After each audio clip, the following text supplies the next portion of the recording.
우선 이렇게 반갑습니다. 예. 예. 아이고 예. 의원님 감사합니다. 예.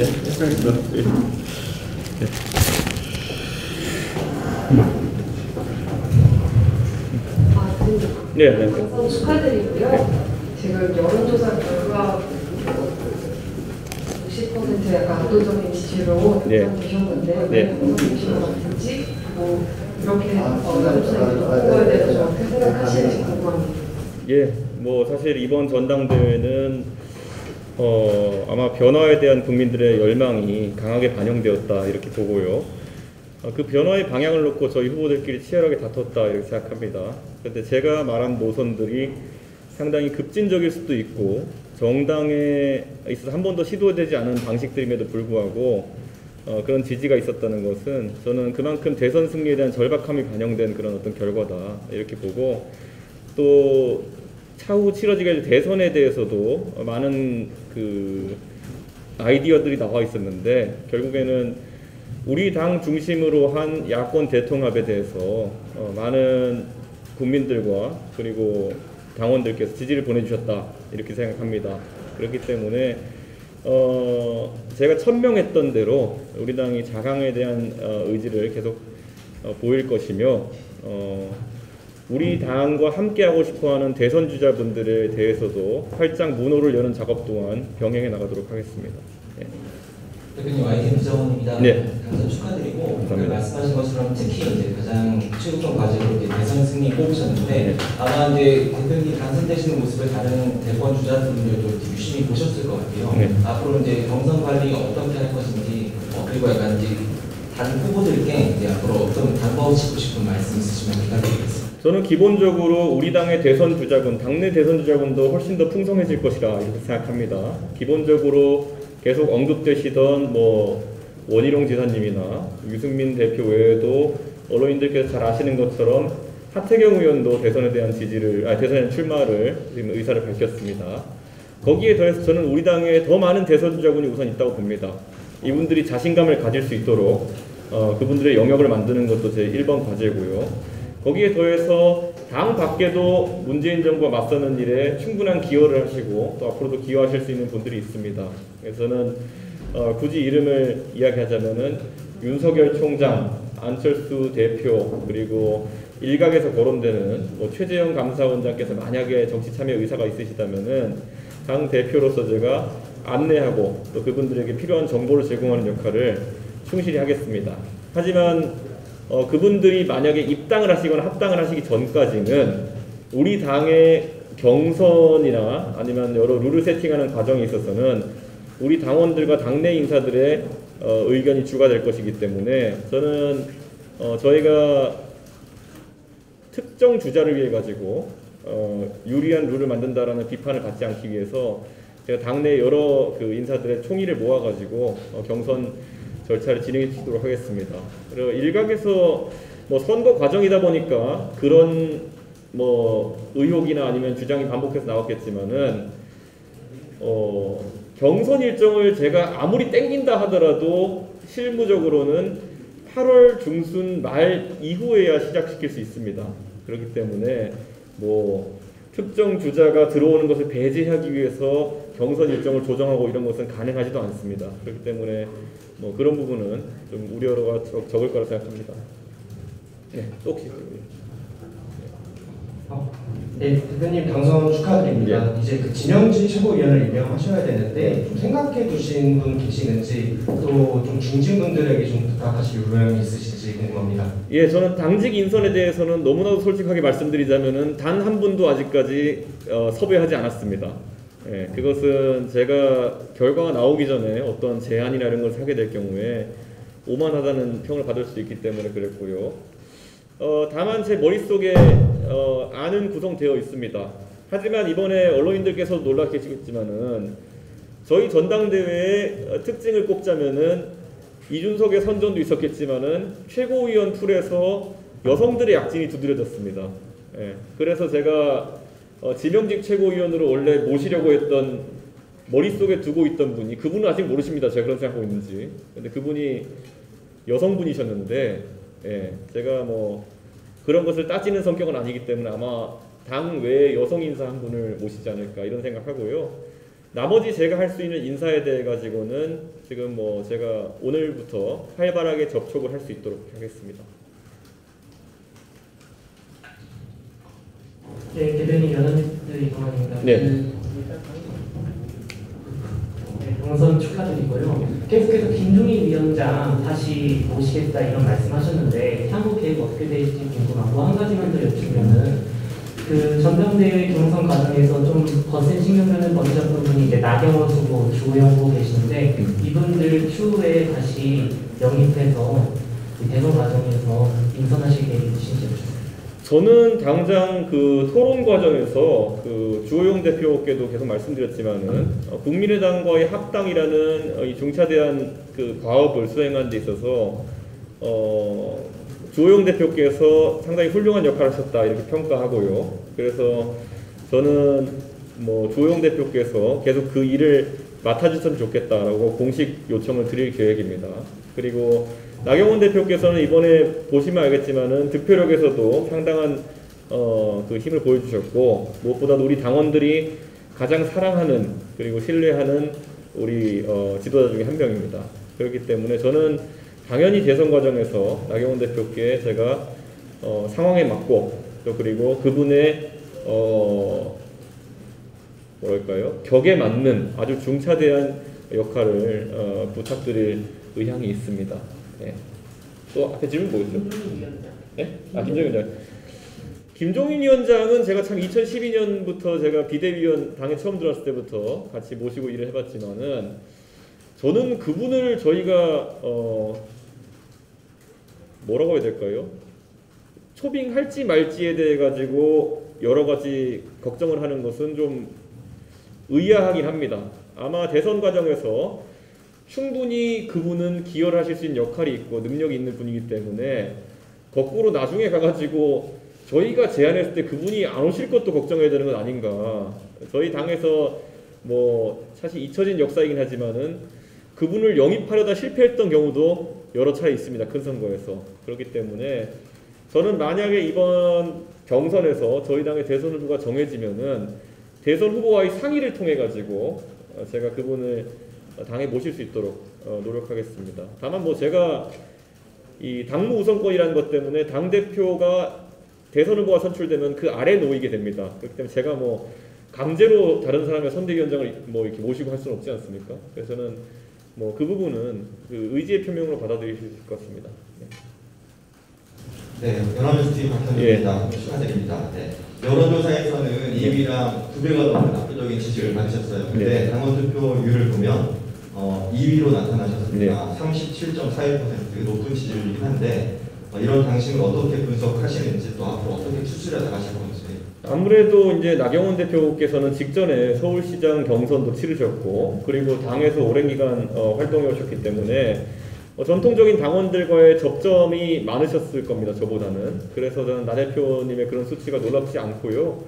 저도 이제 앞으로 노력해야 되는 부분이고요. 제가 사실 이번에 전당대회 출마 결심이 다른 분들보다 다소 늦었기 때문에 제가 부족한 면이 있었다면은 당원들을 자주 찾아뵙고 또 이런 생각을 전달할 수 있도록 하겠습니다. 그리고 저희가 이번에 전당대회 과정에서 다소 이제 좀 부끄러운 통계가 노출되었다면은 호남 지역 당원의 비율이 0.8%라는 그 통계와 그리고 20대, 30대, 40대를 다 합친 당원의 수가 30%대로 아주 적게 나타났다는 그런 통계일 텐데요. 저는 이것은 저희가 해소하기 위해서 해결하기 위해서 노력을 많이 해야 됩니다. 다시는 당심과 민심의 괴리라든지 이런 말이 나오지 않도록 저희가 당원 배가 운동에 또 앞장설 수 있도록 하겠습니다.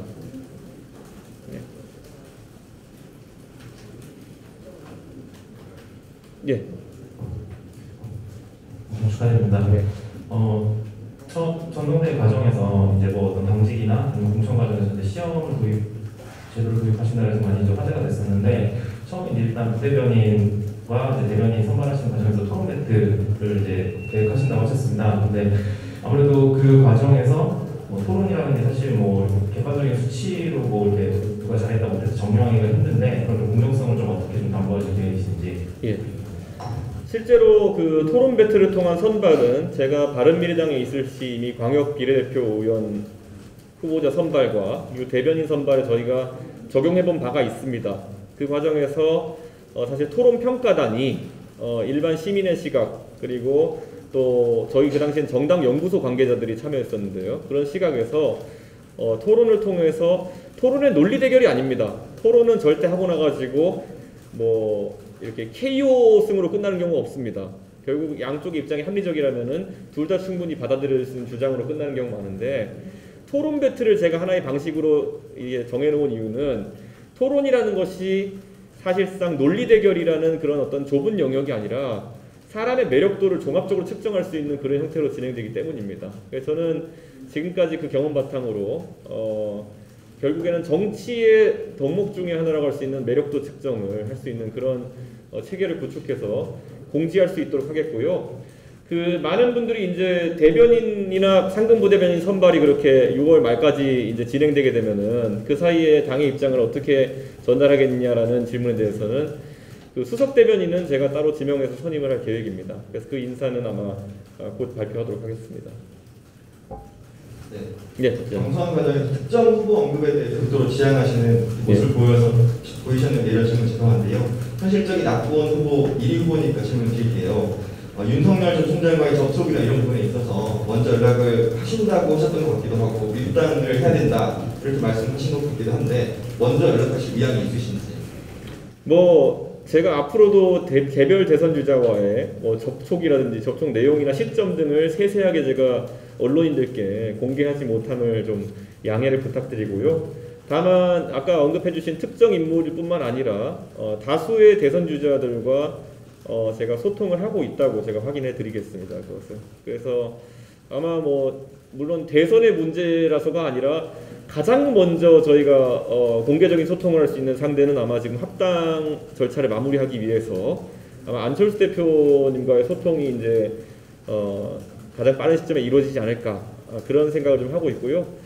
홍준표 전 대표 같은 경우에는 뭐 제가 입당 문제에 관해서는 이 뭐 선언적으로 이야기한 부분이 있지만은 홍준표 대표님 그런 선거 과정 중에도 여러 차례 소통이 있었다 정도는 제가 언론인들께 말씀을 드릴 수 있을 것 같습니다. 네.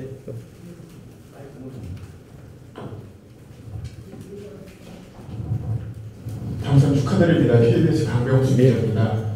일단 이번 대선 앞두고서는 당대표에 선출됐기 때문에 더 관심을 끌 수밖에 없는데요.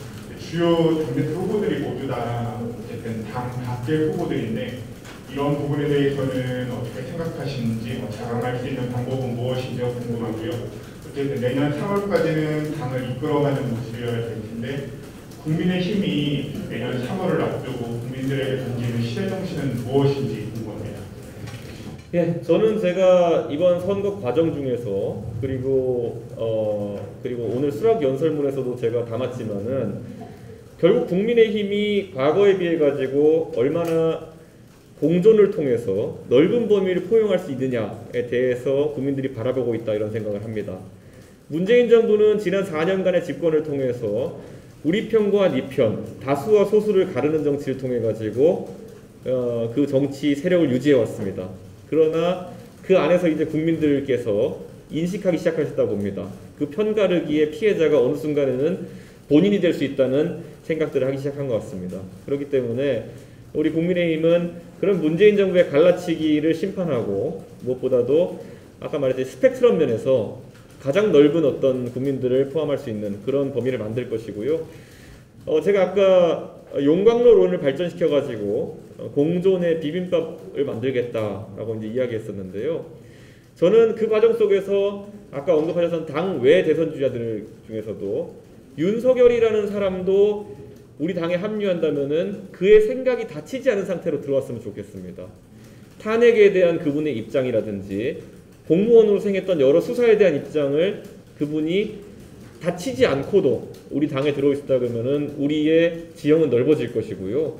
만약에 당내 일부가 불편해한다는 이유로 그분에게 용광로가 되어서 그분들의 주장에 녹아들기를 만약 강요한다면은 그 당 외에 훌륭한 대선 주자가 합류한다 하더라도 우리는 그 시너지 효과를 누리지 못할 것입니다. 그래서 저는 그분들의 개성과 삶의 궤적과 그리고 철학을 유지한 채로 저희 당에 합류하실 수 있는 길을 열어드리고자 합니다.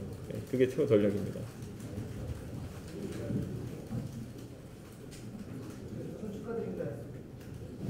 당선 축하드립니다. SBS 경영입니다. 예. 이제 또 어제 그 국민의힘 권익위에 이제 소속위원 전원 예. 부동산 조사 의뢰하기로 했었는데 이 결과에 따라서는 이제 어떤 결과로 대응하실지, 예를 들어 의혹이 나오면 민주당처럼 뭐 전원 출당 권유를 하신다든지 이런 계획에 대해서 좀 설명 부탁드리겠습니다. 저는 기본적으로 어떤 결정이든지 할 때 철학과 원칙에 맞는 어떤 선택을 하려고 합니다. 그런데 어쨌든 대선이라는 큰 선거를 앞두고 원칙이라 하면 적어도 민주당이 어떤 기준을 세우는 것보다 더 엄격하고 더 국민 눈높이에 맞는 기준을 세워야 된다라는 그런 생각을 하고 있습니다. 그렇기 때문에 우선 원내 지도부에서 어제 권익위에 모두 의뢰하기로 한 것은 이미 3월에 저희 소속 의원 전원이 그것을 결의했기 때문에 문제가 없는 판단이다, 저는 이렇게 생각하고요. 다만 최근에 이제 민주당에서 12명의 어쨌든 대상자가 발표된 이후에 뭐 8분 정도는 당의 의사를 수용하고 좀 나머지 분들은 억울한 면이 있다라고 주장하시는 것 같은데 저희는 그것 또한 아마 국민들의 판단의 잣대가 될 것이라고 봅니다. 권익위의 판단이라는 것이 가장 전문적이고 아니면 또 가장 공정한 것이었는지에 대해서는 뭐 민주당의 진행 상황을 보면서 상황에 따라서는 저는 우리 국민의힘이 더 엄격한 조치도 할 수 있다, 이런 생각을 합니다. 그래서 일각에서는 특검 같은 이야기도 나오고요. 그리고 일각에서 또 의견이 나오는 것은 애초에 뭐 특검 같은 경우에는 특별법으로 사안을 명시해야 되는 문제가 있을 수 있기 때문에 저희 당 그 원내 의원들의 그런 자료를 검찰에 예를 들어 일괄해서 내사 자료로 내고 그런 어떤 내사를 받자라는 취지의 주장도 하시는 분이 있습니다. 그런데 뭐 이런 것들은 아까 말했던 것처럼 더 엄격한 판단을 받겠다는 원칙하에서 저희가 내부적으로 논의해 보겠고요. 만약에 저희가 더 엄격한 원칙을 통해서 저희 검증을 받게 된다면은 아마 민주당도 지금의 뭐 제가 봤을 땐 다소 전문성이나 아니면 업무 분장에 따라서 좀 의아했던 그런 권익위의 판단 아니라 더 엄격한 판단을 받아야 되는 상황이 올지도 모른다, 그렇게 생각하고요. 뭐 저는 탈당이냐 뭐 제명이냐 이런 문제 같은 경우에는 저는 이거야말로 민주당이 최근에 송영길 대표 들어오신 다음에 굉장히 전격적인 판단을 내리셨다는 점에는 저는 굉장히 긍정적으로 보고 존중하지만은 저는 또 이 사안이 너무 포퓰리즘적인 측면을 가지 않았으면 좋겠다, 이런 생각을 하면서 그 징계 수위라든지 아니면 뭐 그런 어떤 국민에 대한 메시지는 그 결과를 바탕으로 해가지고 논의할 수 있도록 하겠습니다. 질문 한 두 가지 정도만 더 받고 종료하겠습니다. 네. 시간이 정해져 있어서요. 네, 당선 축하드립니다. 저 MBC 신수아입니다. 그 당대표로서 제일 먼저 찾을 일정 장소 궁금하고요. 또 이제 국민의힘에서 그동안에 좀 목소리가 잘 반영되지 않았다고 생각하는 그룹이라거나 집단 계층 있다면 어떤 곳인지 궁금합니다.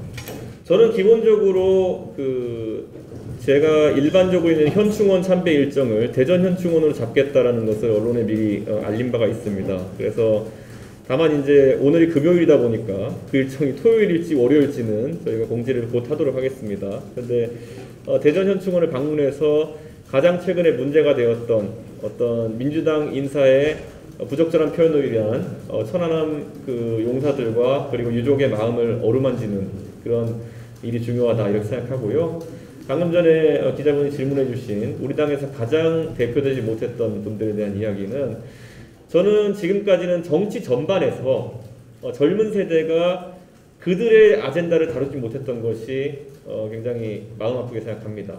그렇기 때문에 젊은 세대의 아젠다들을 많이 발굴해서 논제에 올리도록 하겠고요. 또 우리가 수권 정당으로서 그리고 민주주의를 창달하기 위한 정당으로서 해야 될 일이 있다면은 지금까지 우리가 챙기지 못했던 이슈들도 많이 봐야 되는데요. 제가 전당대회에 나온 뒤로 저에게 페이스북 메시지로 연락을 빈번하게 주셨던 그룹이 있습니다. 바로 그 미얀마 계신 그 한국인들과 그리고 미얀마에서 한국에 유학 오신 분들로 결성된 모임에서 저에게 우리 당도 미얀마 문제에 적극적으로 관심을 표명해 달라 이런 말씀을 주셨는데요.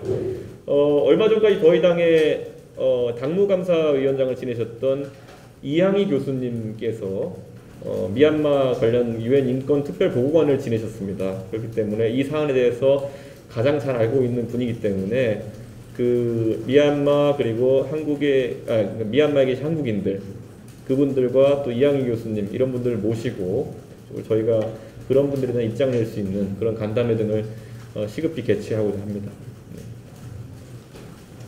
또 혹시 질문? 맞아요. 재보선 과정이랑 또 경선 과정에서 스마트한 결정이나 행보를 보여왔다 뭐 이렇게 평가를 받잖아요. 여권에서도 30대 당대표의 편성이 많이 긴장을 하는 모습인데 제어 투쟁에 있어서도 스마트한 투쟁 방식을 구상하시는 게 있는지. 저는 우선 송영길 대표께서 최근에 파격적으로 보여주시는 모습 또한 저는 연령의 문제가 아니라 굉장히 개혁적인 모습이라고 평가합니다. 그렇기 때문에 저는 그 경쟁에 앞장서겠습니다. 국민들을 배심원으로 놓고 국민들께서 어느 정당이 더 개혁에 대한 노력을 경주하는지 그것으로 심판받을 것이고요. 저는 문재인 정부의 정책이 상당히 우려스러운 부분이 있지만은 그것이 또 다 틀렸다고 생각하지는 않습니다. 특히 우리가 야당으로서 국정에 협조할 부분이 있다고 한다면은 저는 그 또한 야당의 역할이다 이렇게 생각합니다. 제가 작년부터 부정선거 논란에 대해 가지고 강한 선을 그었던 것은 우리의 당리당략에 따라 가지고 국가의 중요한 근간이 흔들리는 것은 야당이 결코 채택해서는 안 되는 투쟁 방법이기 때문입니다. 이와 마찬가지로 저희 당이 작년에 저희 당 강기훈 의원님의 지적으로 백신 문제에 대한 원내 지적을 가장 먼저 지적했음에도 불구하고 일부 저희 당 지지자들이나 아니면 일부 저희 당 내 인사들의 백신에 대한 어떤 불안정성 언급 등으로 저희가 국민들에게 혹시 이 방역에 협조하지 않는다는 이미지를 줄 수 있습니다. 그렇기 때문에 저는 제가 제 SNS상에 올린 것처럼 다음 주 화요일에 저희 집 앞에 있는 병원에서 얀센 백신 접종이 예정되어 있습니다. 어쨌든 그런 것처럼 국가를 위해서 우리가 야당이 협력해야 될 일이 있다고 한다면은 협력할 것은 협력하고 다만 문재인 정부가 갈라치기라든지 좀 안 좋은 모습 보일 때는 제가 방송 토론을 할 때 이럴 때 보셨겠지만은 가장 매섭고도 가장 창의적인 방식으로 지적할 수 있는 야당이 되도록 하겠습니다. 네, 이상 마치겠습니다. 네, 감사합니다.